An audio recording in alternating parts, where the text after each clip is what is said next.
See, Rahul, I'm very thankful that after a long span of time, I'm sharing the dais with Manisha Priyamji today. She is someone who knows Bihar in and out. She is a Bihar ki beti herself. Ask Manisha Priyam, because I have also grown up in Bihar. I was educated in Bihar till my 8th class. Let me tell you, in previous elections, अगर election होते थे बिहार में, किसी भी election में उस जमाने में 300 से 500 लोगों का मरना तय था. 300 to 500 people used to die in Bihar. लोग बम खरीदते थे पहले, बूथ में बाद में वोट करने जाते थे.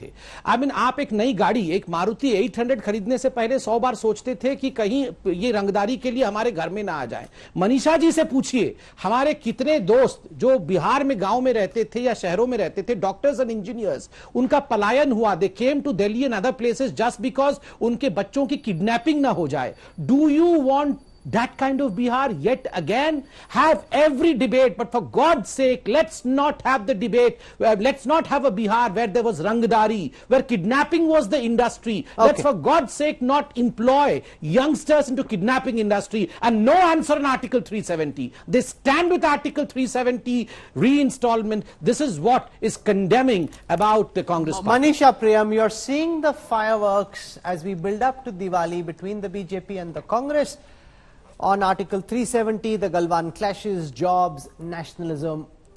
You understand the ins and outs of the psyche of the voters of Bihar.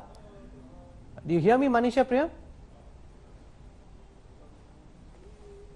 Give me a moment, I'll fix that connection. Till then, Suhail Bukhari, we saw the rather strange spectre of the Congress doing a press conference in Bihar saying that Mehbooba Mufti has been let out as a ploy by the BJP so that she's out in public talking about exactly these issues so that they gain traction in the assembly elections of Bihar.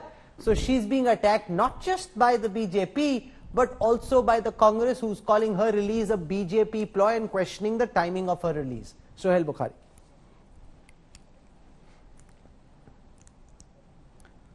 Rahul, we are precisely 21 minutes into the show, and your show represents typically what is the problem that we are faced with. Mostly we have discussed Jammu and Kashmir and we have discussed 370, and the only person who did not speak was someone from Jammu and Kashmir. So that has been the problem. The issue belongs to us, the issue affects us, and we are the only people who are supposed to shut our mouths, and everyone else will go tom-tomming about it. They will fight for or against it, they would do politics on it, but people of Jammu and Kashmir are not supposed to do that. And if once we do so, we are accused by one side of one thing and another side of another thing. The problem here is that, you know, we are talking about elections, we are talking about democracy, but please stop and look at what you've done to Jammu and Kashmir. The problem is that the current dispensation in New Delhi wants all of us to believe that democracy is essentially majoritarianism, which it is not. What you've done is illegal, unconstitutional, unilaterally. Just because you've got majority in the parliament does not mean that you would bulldoze the people and their rights that are guaranteed by the constitution.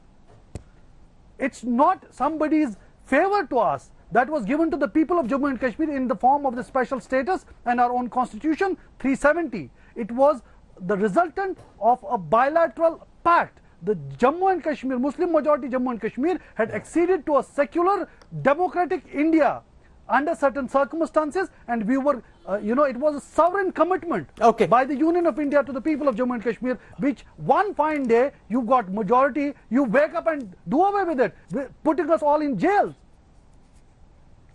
And you are telling us Sambit Patra wants to counter that. When we talk before about I go across to Manisha Priyam. Pakistanis, we become separatists. Can I? Thank you. First and foremost, I strongly object to these words, and which shows the right psyche. The words Muslim majority Jammu and Kashmir.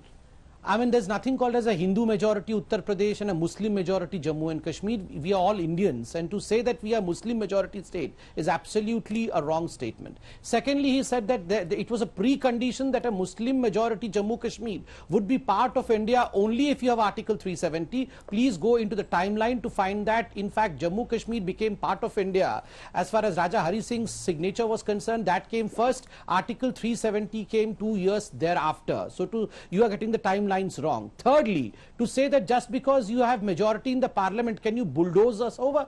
Majority in the parliament means democracy. That is the definition of democracy.